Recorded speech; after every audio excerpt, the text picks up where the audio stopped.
Welcome to the Needle's Eye Faith and Work Show, a show that aims to help Christian professionals grow in Christ, find your purpose, and transform your workplace. I'm Jeremy Woltz with Needle's Eye, and I'm sitting down with working men and women to find out how their faith impacts their work. Today, I'm joined by Monique Washington Jones and Rasheedah Nevers.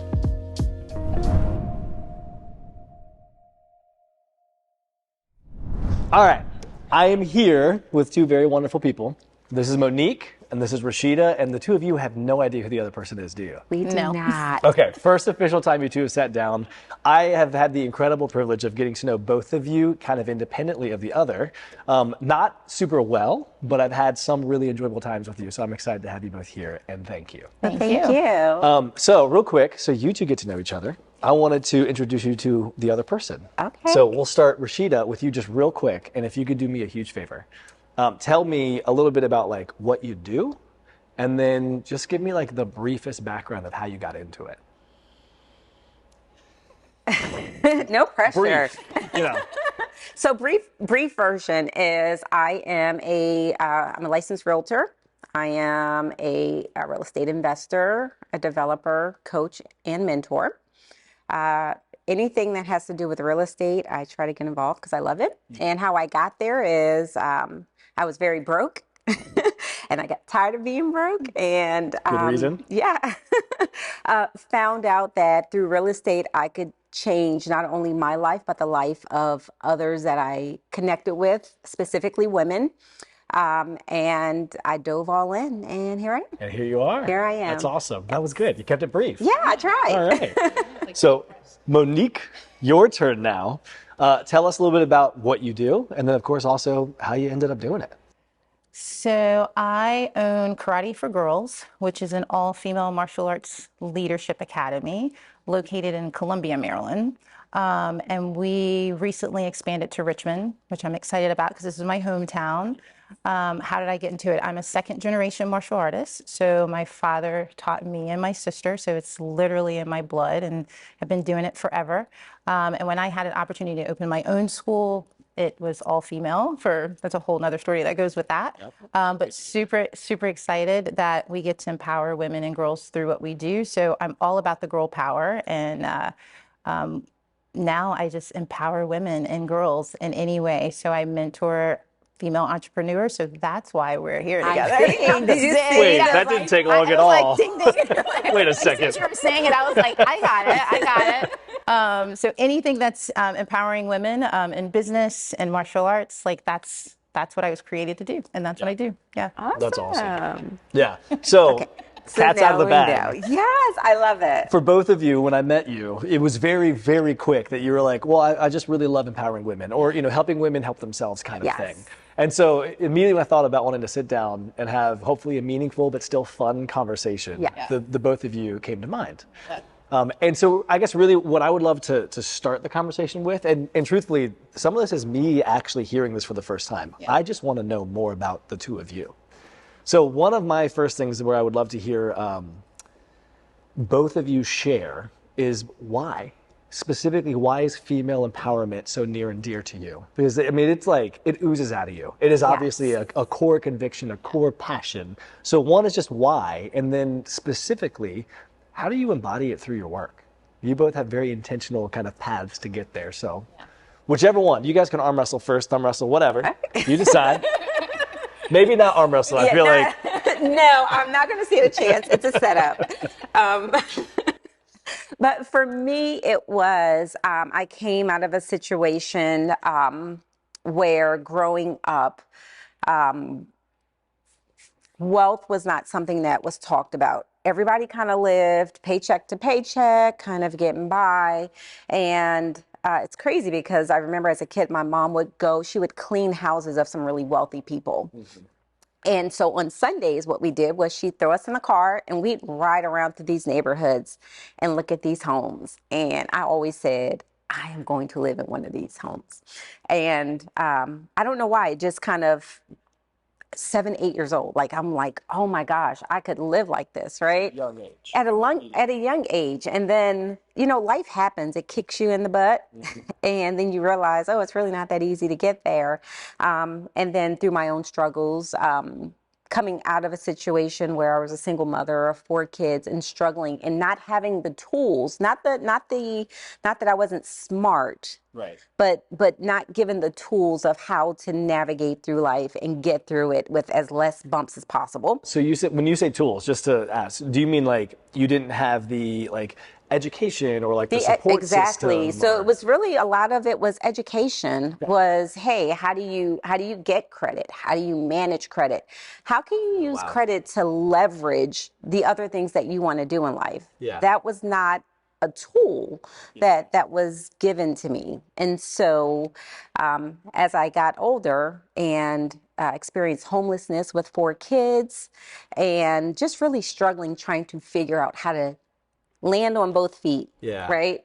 And so I got very lucky. I got married to an amazing husband who was like, I feel like God is telling me that I need to take care of you.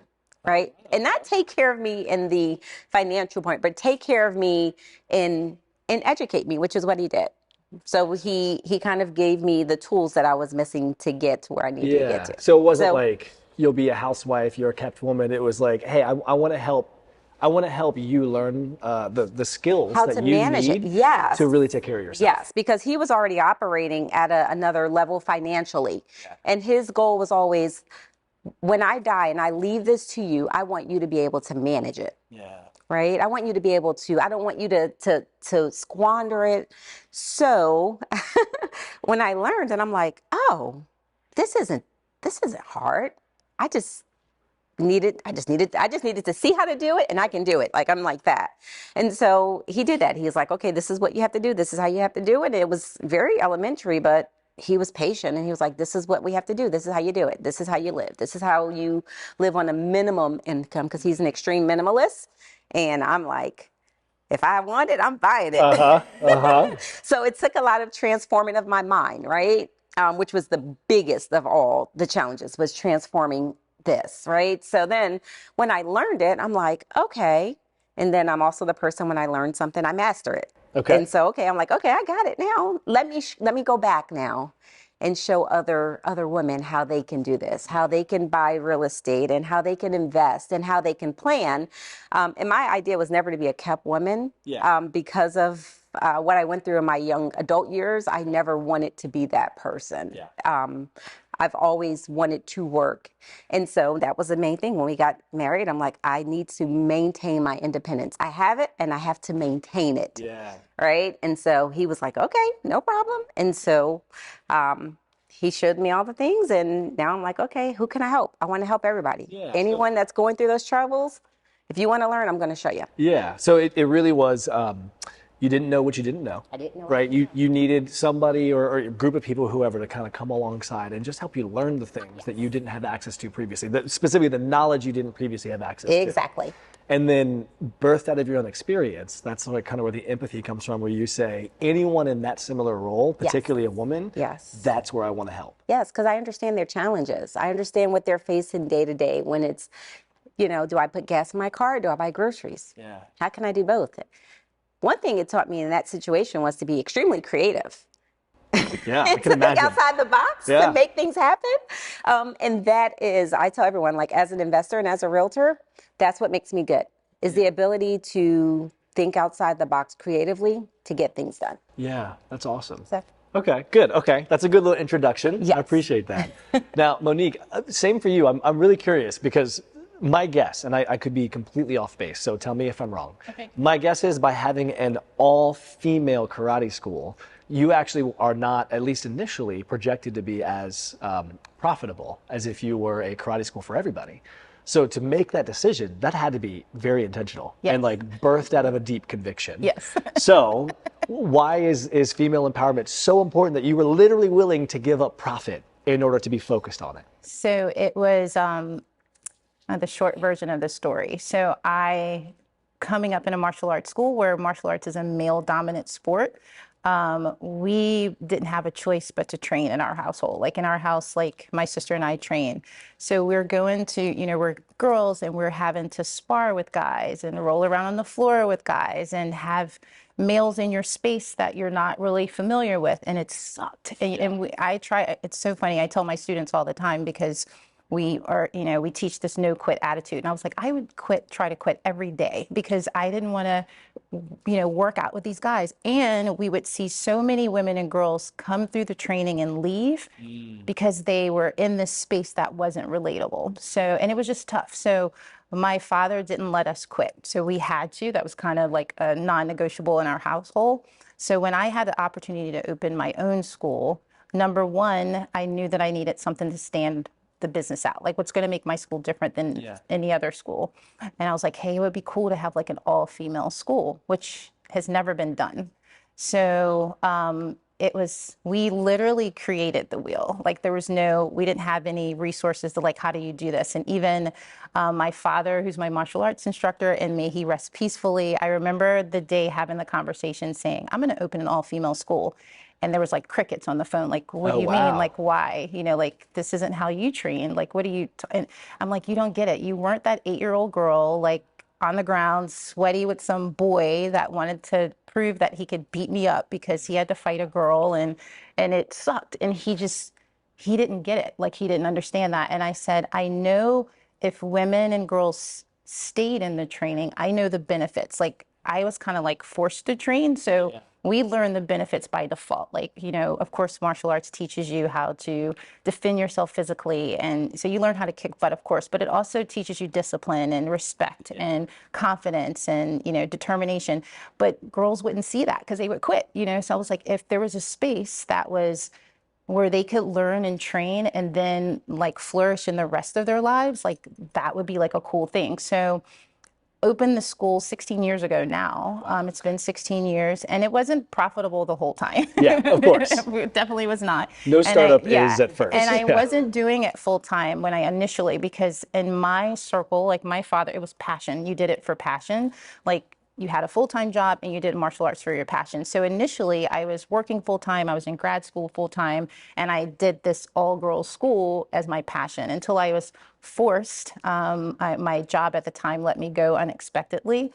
And I was like, oh, what was that job? What was like the thing you were doing while getting this off the ground? It was in corporate America. And I was a corporate recruiter. So very different. Very different, very different. And, you were told in corporate America, you go to grad school, this is what you do, this is how you moved up. So that's what I was doing. And martial arts was my passion. So I did it part-time and then got laid off. Wow. 1 month after I got married. So the honeymoon phase was over super fast. Yeah. Like, we were like, uh-oh, it's fight or flight. Like, what do we do?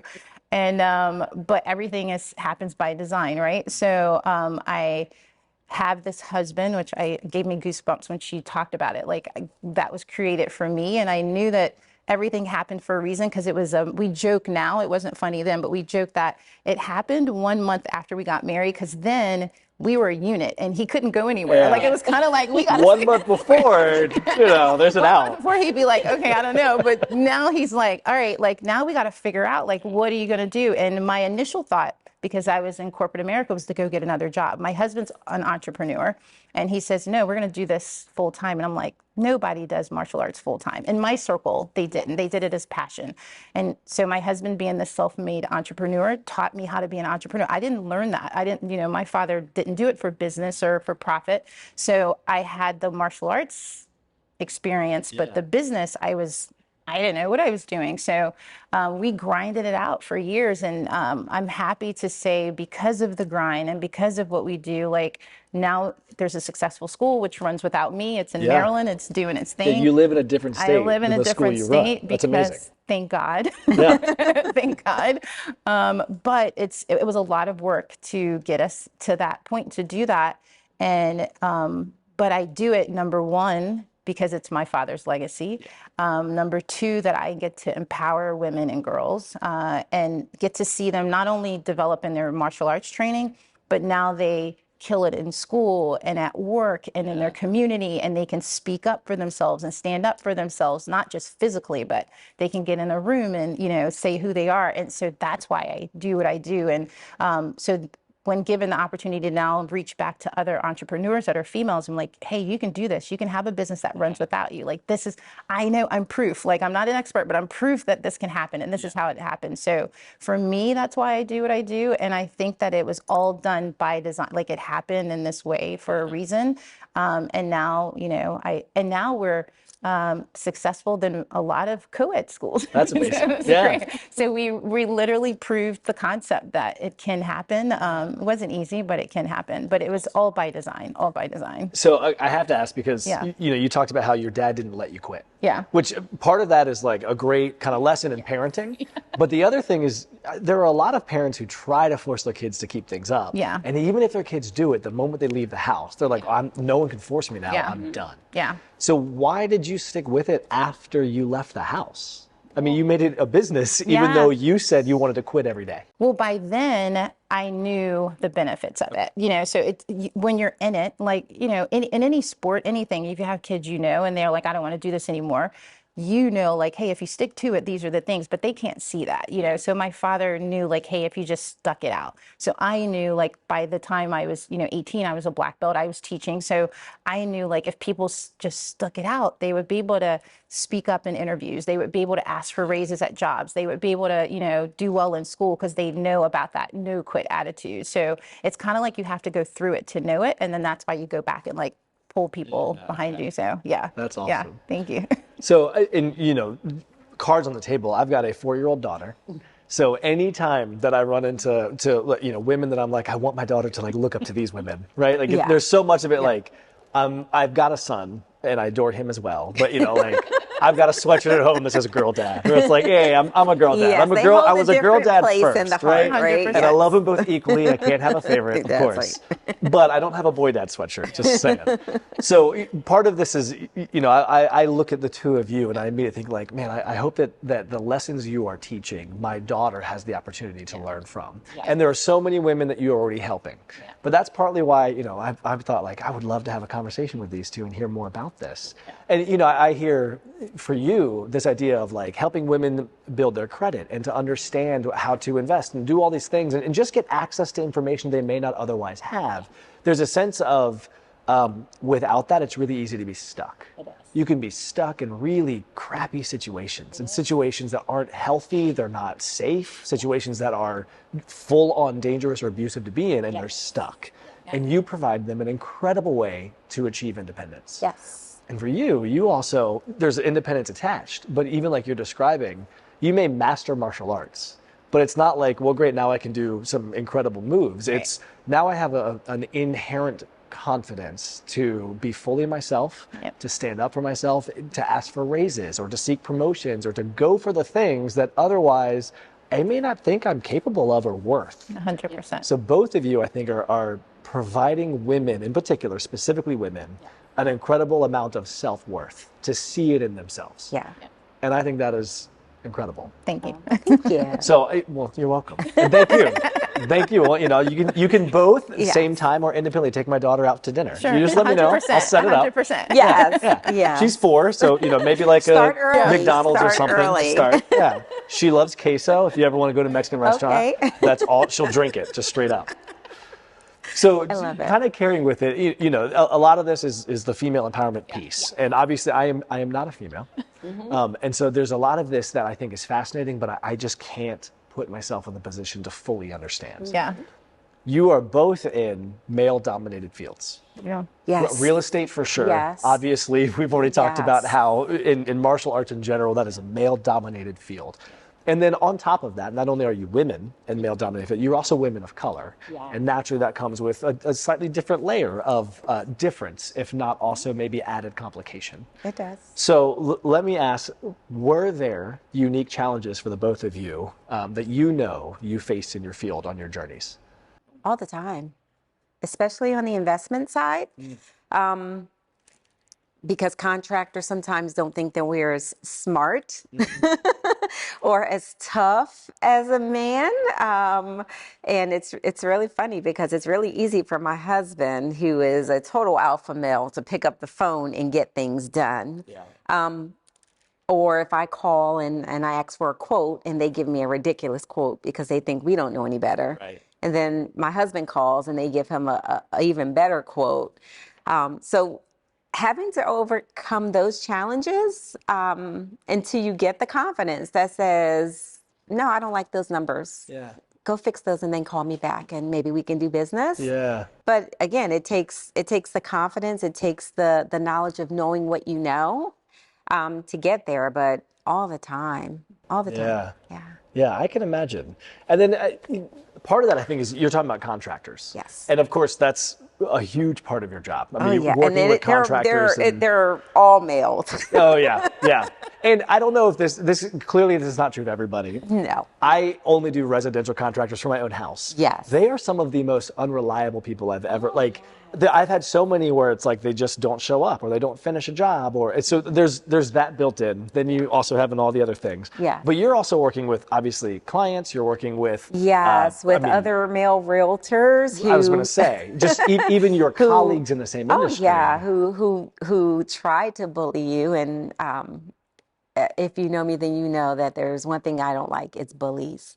Okay. I don't like the perception of anyone thinking that they can bully. Not just me, but I think it's just me just taking up or stepping in for people who can't sometimes. So that's a really big, one of those things that gets under my skin is when I think that. So, but yeah, you challenge them and explain to them that you know what you know, and it's okay. Fair enough. Are you you have a particular disdain for bullying? I do. Is that just like that's always been part of you? That's been built into you? Is that something you developed? Yes, I think that it's always been one of those things where I just don't like to see people who can't fight. Like you approach things differently towards one person because you know that you have control or power or more strength or more whatever bravado over them versus someone else. I'm just like, you just treat everyone fair. Yeah. That's kind of be fair. Just be fair. Yeah. You don't have to be nice. Just be fair. Yeah, I like That's all. that. It sounds so simple. It does. Shouldn't That simple. Shouldn't it just be common sense? We make it so much more complicated. I know. Just be a good person, be fair, and be kind. That's it. Yeah. And life gets easier. Yeah. Yeah. For everybody too. It does. Life gets easier for everybody It when does. we're kind. It does. Yeah. Awesome. Well, how about you?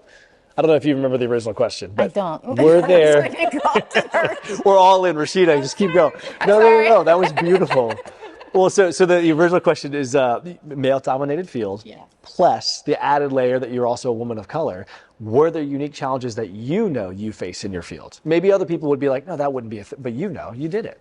Yeah, so I think in the martial arts industry, it's more sexist than racist, if I can say that. So it's more female versus male than color, because it's very diverse in color in our industry. And it's more you have to either speak up or show that you know better. So it's by your actions. So sometimes even if you're not listened to in a male dominant room, like you just show, everyone thought an all female martial arts school was a dumb idea.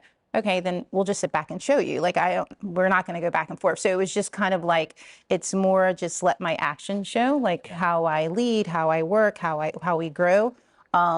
But it's always been like this female male, a male stronger, maybe, so it's kind of so you just have to, prove with your actions instead of going back and forth. So that and martial arts is, you're taught to be humble. So you don't brag about what you can do. You just show what you can do. And that's what we try to do. Yeah. But that comes with maturity. I mean, 100%. It does. It does. I did absolutely. very entry-level martial arts growing up. Yeah. And I wanted to tell everybody that I could beat them up. There was no humility attached. It was like, I'm 14, I know how to do these things, and I'm going to show the world. Even though, I look back now, I'm like, I was bad. Yeah. I was just bad at these things, but I didn't know it at the time. Yeah. So, I mean, yes, humility is taught, and I see that as an adult. Yeah. But when you're in it, it's not like every male, not like every female either. It's not like every martial artist is naturally going to adopt that. 100%. Yeah, 100%. that has to rear its head. Yes. Yeah, fair enough. Okay. So then let me ask both of you this, because part of why we're all at this table, obviously, is you guys have great stories. You are inspiring individuals. You're also both people of faith. Mm-hmm. So how, throughout, your journeys as human beings, your journeys as business women, your journeys as entrepreneurs. How, if at all, did your faith encourage or inspire or strengthen you to face down those challenges? Well, it's a tool. It's a tool that has to be used daily. Yeah. Really, it's I know without a shadow of a doubt that my faith has gotten me this far. Without there's no way that it can be explained the way that things have worked out of how it got that far, other than God's hand was guiding me along the other way, because everything I've did up until this point truly prepared me. Yeah. For what I'm doing, even when it comes to the business side of it. And I worked in staffing for 16 years. So just how to run that side of the business and manage people, because that's a lot of what it is managing people. And, challenges. How do you handle difficult circumstances and confrontation? Because there's always confrontation. There's always someone yelling because their candidate was not the right candidate, and you sent this person. Why did you? Or your person didn't show up. So all of those instances prepared me for. So maybe that's why I don't mind having those tough conversations with men, because I've been having them all of my professional career, just on the corporate side as well. But my faith is, it's put me in rooms that I probably don't qualify to be in. Okay.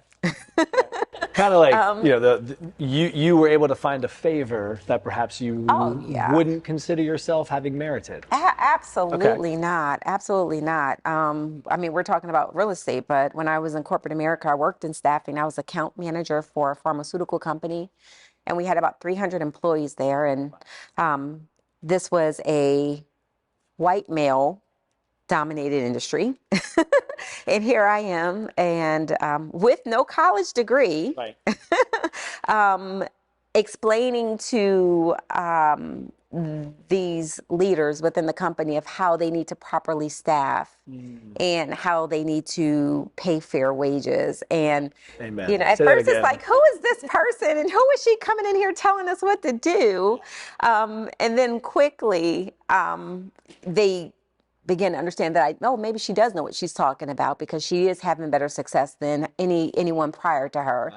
Wow. But again, for me to be placed in those rooms and those scenarios and be able to get their attention and get them to believe, trust, and listen to me, that was nothing but the favor of God. Yeah. There was nothing other than, there's nothing that could explain, how I've gotten through situations other than God's love for me. And that sounds so much like even what you were just saying about martial arts. Martial arts is like, show it first. Don't say it, show it. And what you just said was, this was the advice I was giving people, but they had no reason to listen to it except I showed them it worked. Yeah. I showed them that this was the better way. Yeah. And so much of the credibility that both of you are describing comes from, I had to do it first. Yeah, I had to actually sit down, get the work done, prove, whether it was based on faith or your own natural competency, but you had to prove it first. Yeah. And that's where your credibility and I had to, and another thing is I had to walk in love.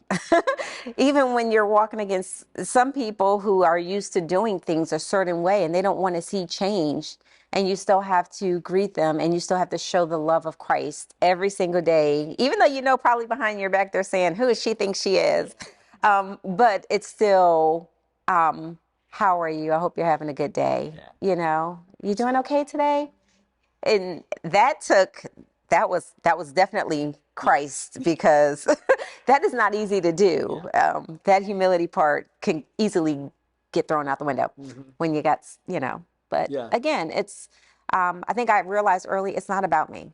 Yeah. It's not about me. You know what? If you gotta, swallow frogs or whatever? Something. I don't know. I've heard that before. Whatever. Yeah, I don't care. Like, I'm still going to love you, and I'm still going to be respectful to you. I'm still going to be kind to you. And in the end, a lot of those people I ended up winning over. Oh, wow. And so, it's crazy when you become the enemy to being, you're the go-to person who can get things done. Yeah. But again, it was just that humility. Yeah. So whenever I say this, it's quoting Martin Luther King Jr., who is quoting Abraham Lincoln. Yep. But there's this amazing quote, which you just basically described, where he says, "Have I not destroyed my enemy by making him my friend?" Yeah. And so what you're describing is by showing a constant love, by having grace and mercy in the way that you interact with even people who are challenging you, who are trying to belittle or even bully you, eventually that consistent Christ-likeness might win them over. In which case you've turned an enemy into a friend. Absolutely. That's Absolutely. fantastic. Yeah. That's fantastic. Thank you. I want to hear from you too. I mean, you know, you're literally no. Not talking anymore. You are both you are both doing an awesome job. I am quite and this ping-ponging is phenomenal, and I want to hear from both of you. I didn't mean that to say, okay, well, I'm done with Rasheedah. I just meant, I also want to hear. Because, martial arts, you're literally beating people up. Yeah. So, how did your faith help you navigate the challenges you faced without using your fists and your feet? Oh, that's good. So my faith, I think, because God continues to show up, his faithfulness, how can you not? He just continues to show, his consistency is everlasting. And I think it's just proof. You're just kind of okay, he's showing up again. Okay, he's showing up again, and for me, that's what kind of gets me through, because there's so many different testimonies that I have in my journey to get to the success that I am now. And like I said, not always supposed to be in the room, but somehow I'm in that room. Yeah. And you're like, please God, just show through me, grow through me when I'm here. And that's what you do. You just, in his faithfulness, I think, you can't thank him enough for how he shows up. It makes you love him even more. Yeah. I'm just like, oh my gosh. Yeah. You did this again? Yeah. For me, why? And then you go, okay. It's that, okay, but that's the faith walk. That's the hardest thing that sometimes when I'm talking to people, and my mom, she swears, she's like, you're supposed to be an evangelist. And I'm like, I'm evangelizing every single day. Amen. It's just not but I'm like, getting people to just understand, just trust him. Yeah. And they're like, I am. I'm like, no, you're not. Just if you just trust him, I'm telling you, the doors that he'll open for you, the ways that he'll make, the visions that he'll fulfill that you have, like the desires of your heart. I mean, I'm like, if you just do that, just take one step, I'm telling you, your life is going to change. And then when they do that, and they're like, oh my gosh, it worked. I'm like, yeah, now do it again. Do it again. Yeah. Right? Do it again. Now that you know better, now that you know better, do better. Now that you know how he keeps showing up and how faithful he can be, and you have his work. Yes. You already know it. If you know it, and if you can think back, okay, I didn't know how I was going to get through this, but he got me through it. Okay, I can tackle this next thing, and you have to remember that. Yeah. Because in the moment you're like, oh my goodness, it's scary, right? But then you're like, oh wait, nope. Okay. Yeah. I had one of my clients, we were negotiating a contract. We were under contract on a house. The deal fell apart. And I had to call and tell her the deal fell apart. And she's a new Christian. And so I call her and I say, hey, this deal didn't, but we're going to find you something else. And you just have to believe and trust that it was God protecting you. Yeah. It was the hand of God protecting you, right? So I said, and she's like, I don't know, this faith thing. And I'm like, this is what I want you to do. I want you to take, I said, I'm going to take a shower. I said, before you get in the shower, I want you to pray. I said, and I want you to just open your heart to God. And after you pray, I want you, you take your shower, you get dressed, I want you to call me back. So she says, okay. And she's crying. She's a mess. And so we hang up.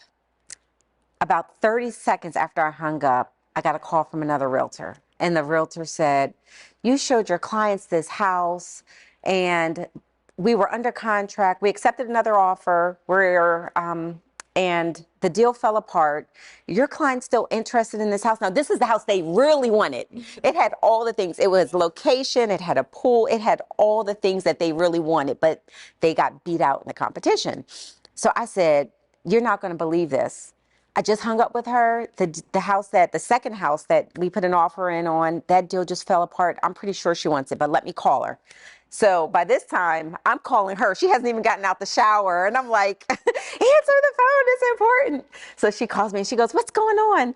And I'm like, remember that house you guys really wanted? She's like, yeah. I'm like, do you still want it? She's like, yeah. I'm like, did you pray? She's like, I did. I said, well, the house is yours if you want it. And then she just, Yeah, different kind of tears. Different kind of tears. Yeah. Oh, that's incredible. Again, it's like again, she was a very new Christian. She had, just come back to the church and trying to figure out how all of this works and how she can see God and is God talking to me? Like that's a whole nother one. But I mean, it's just those stories when I'm like, see?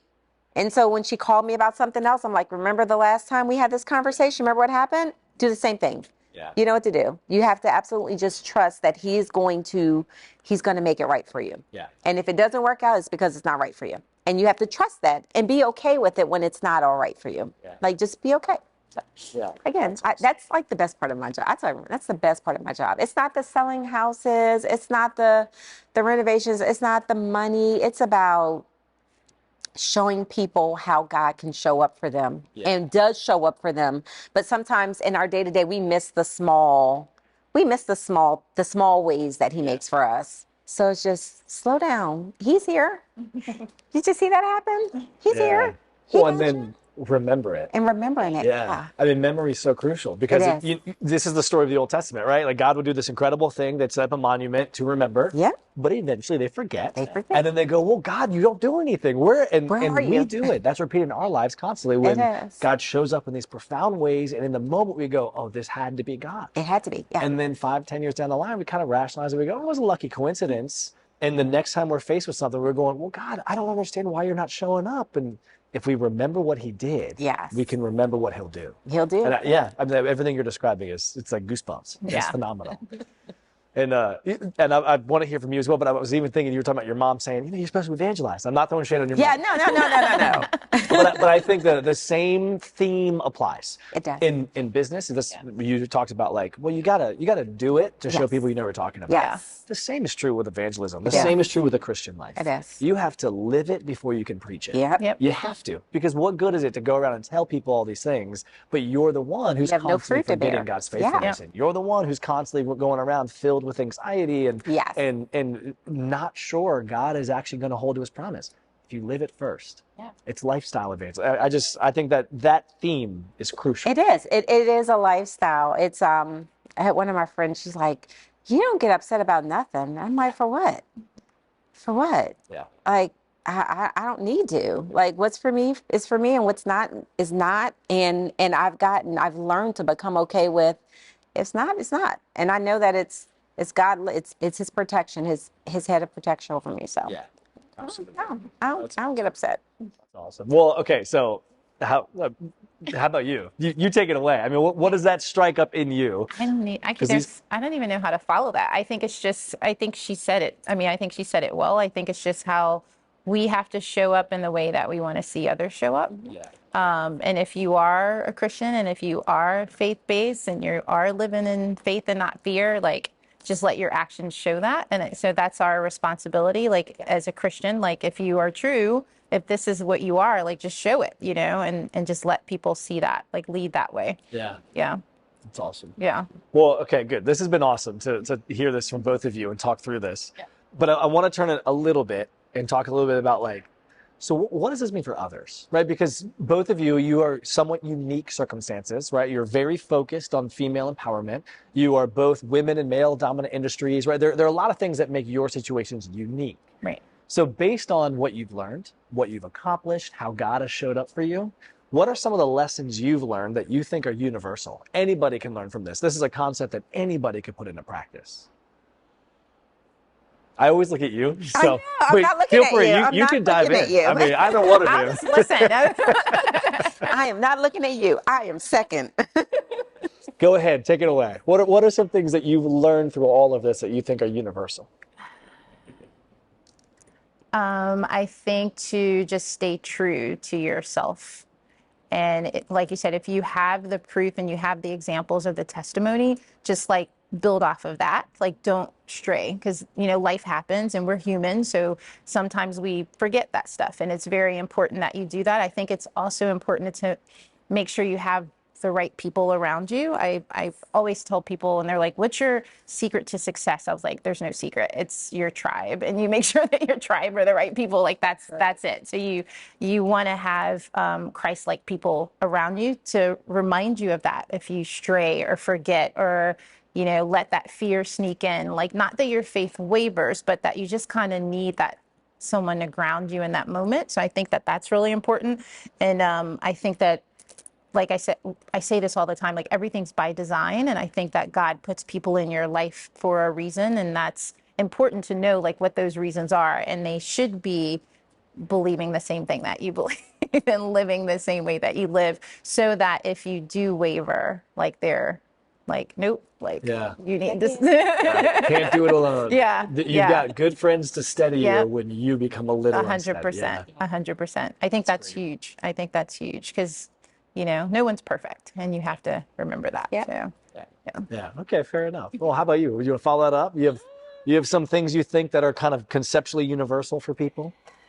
Yeah, I have a lot. I think mine's is always, it's simple. It's be kind, be respectful, and do the right thing.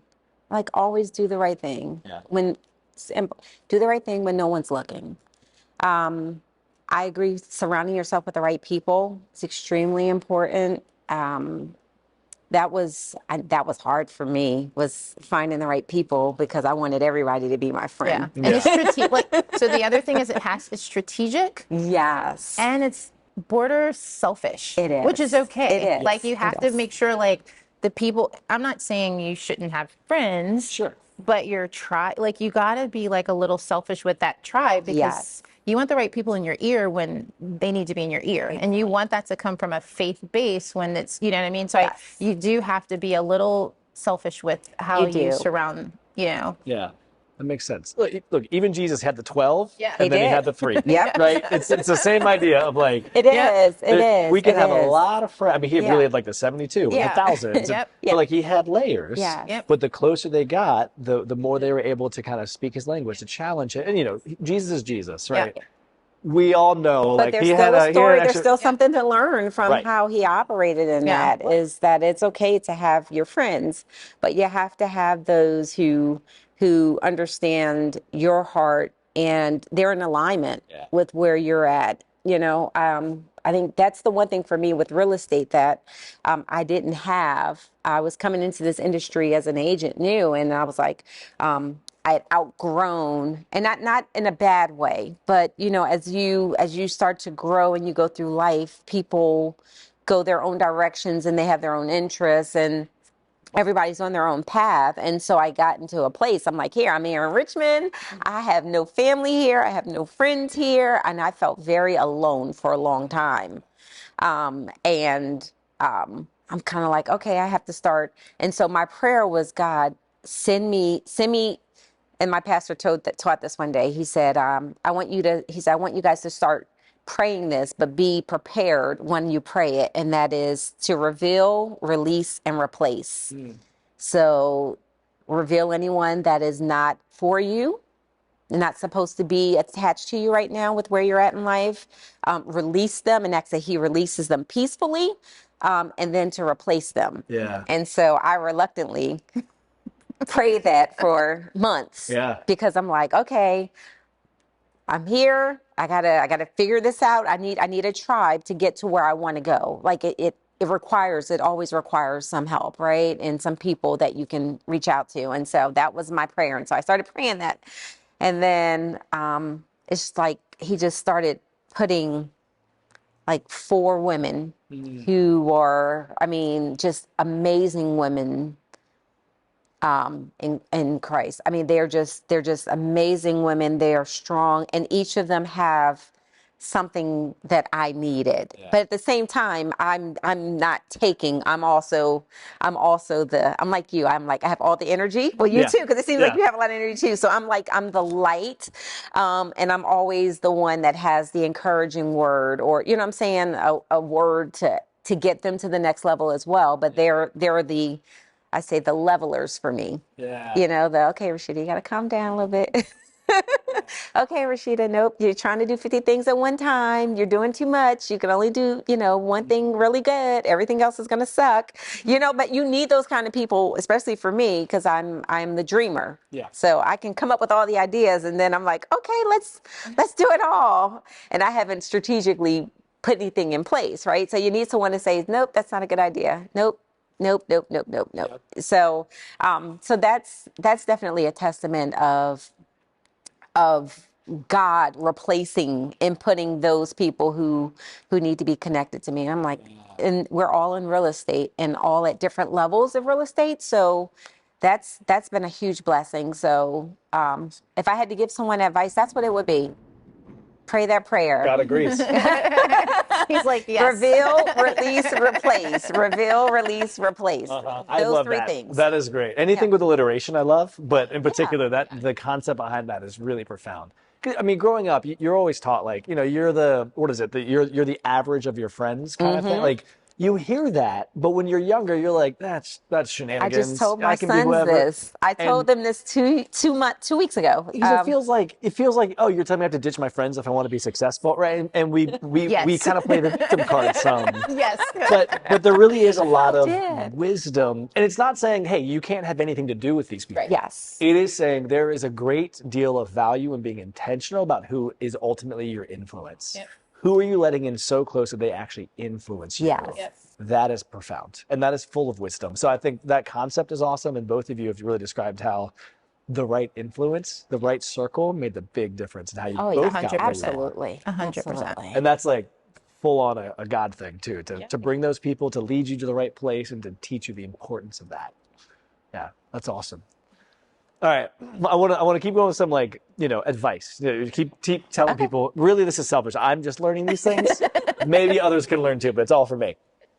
So, if you had to look at the two jobs that you do, which are obviously very different from one another, but share a lot of things in common, what would you say is the long-term goal you have for your business? So, for the actual business you do, the real estate, the investing, for the martial arts school, for that realm, but then also.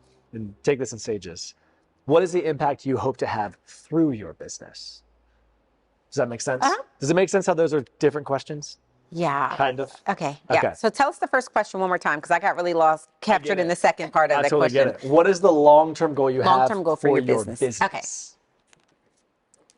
Long term, well, we're doing it. We're expanding to Richmond, which I fought for a long time because I wanted to keep home and Maryland business. So it was strategic that I kept those separate, but the entrepreneur in me was like, oh no, we got to expand. So we are expanding in Richmond, which is exciting and scary and all the things. So long term, it's expansion, which we've already started. So that's fun.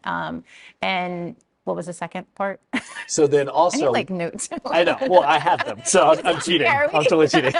Cheater. What is the impact you hope to have through your business? Oh, empower as many women and girls we can come in contact with. I can't do by myself. I know that I'm here doing what God created me to do, but I know it's bigger than me, and I can't do it by myself. That's why I have an amazing team. Shout out to my team in Maryland that runs the school without me. Yeah. Because now they're duplicating what I'm doing, and they can do it bigger than me because I can't do it by myself.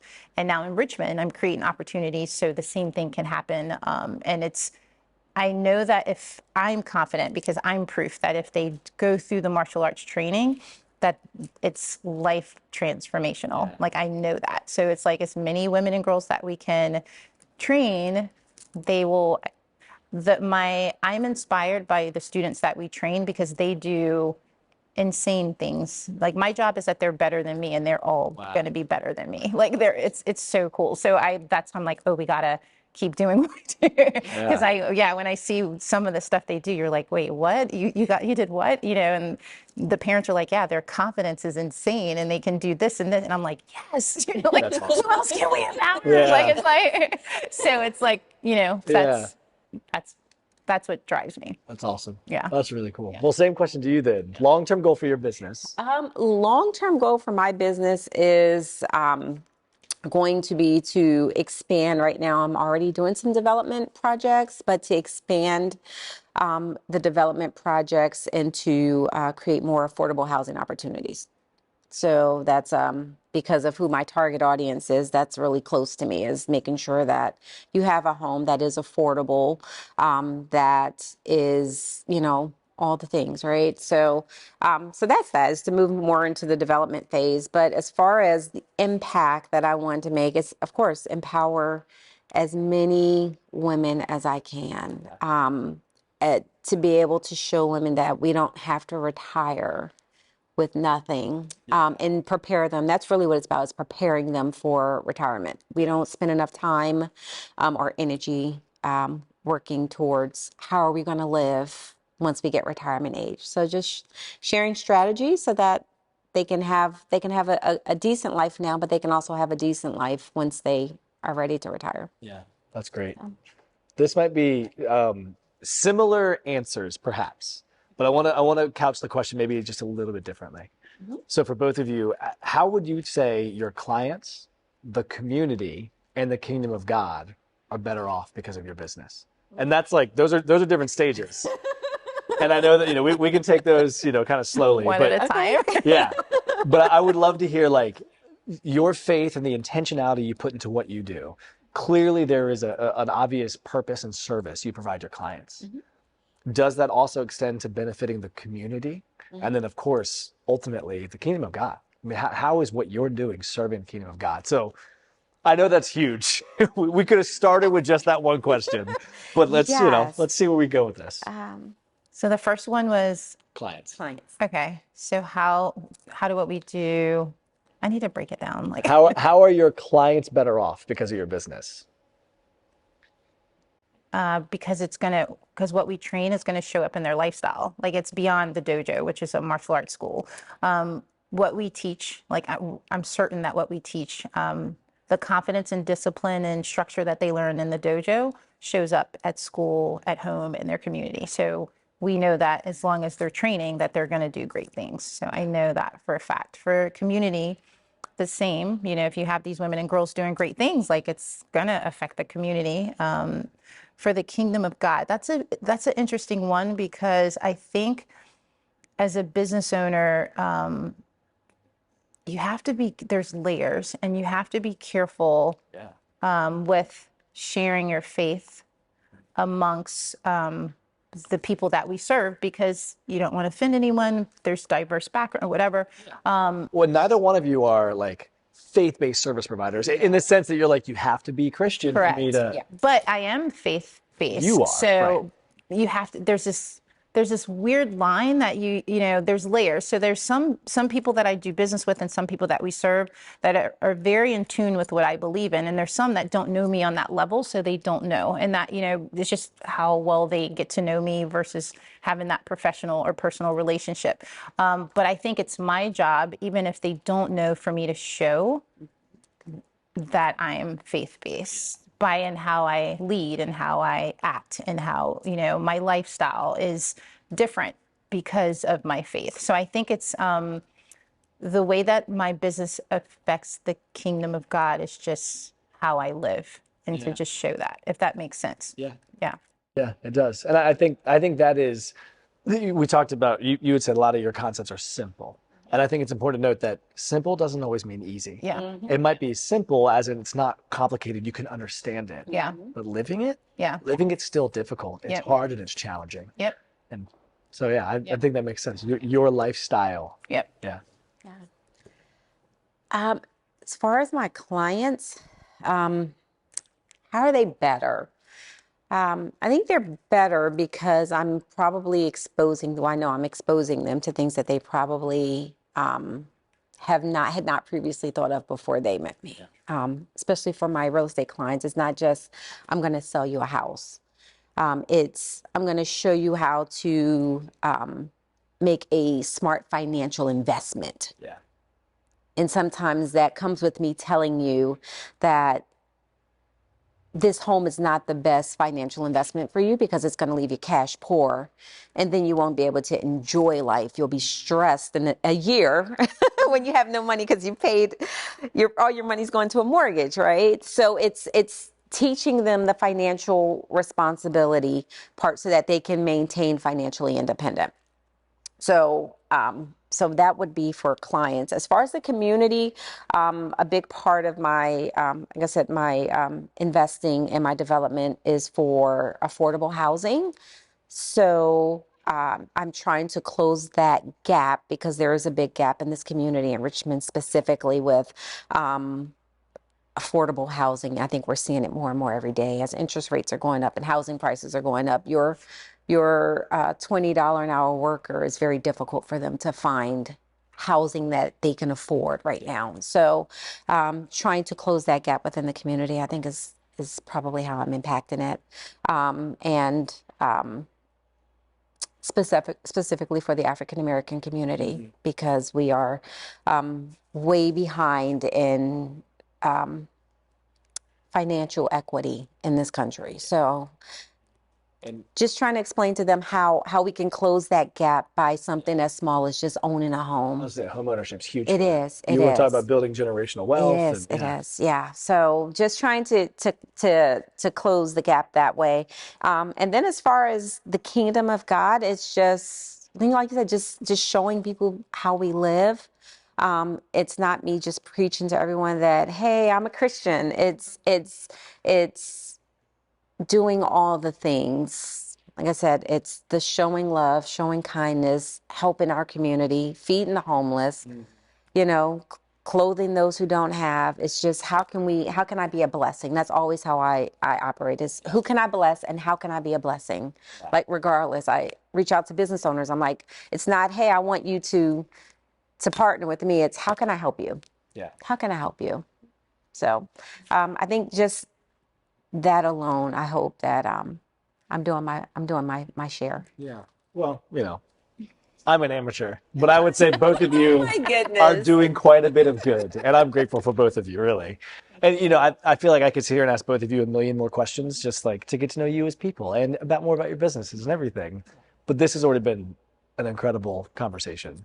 So thank you both. I greatly appreciate it. I don't know if you have any sign-off words, any last tidbits of wisdom, or if you want to show off a couple of somersaulting backflip twist kicks or something. Wow, we just went straight there. I don't know. But either way, I just want to say this was great. In heels. Now, if you can do it in heels, I am extremely impressed. Walking in heels is impressive to me.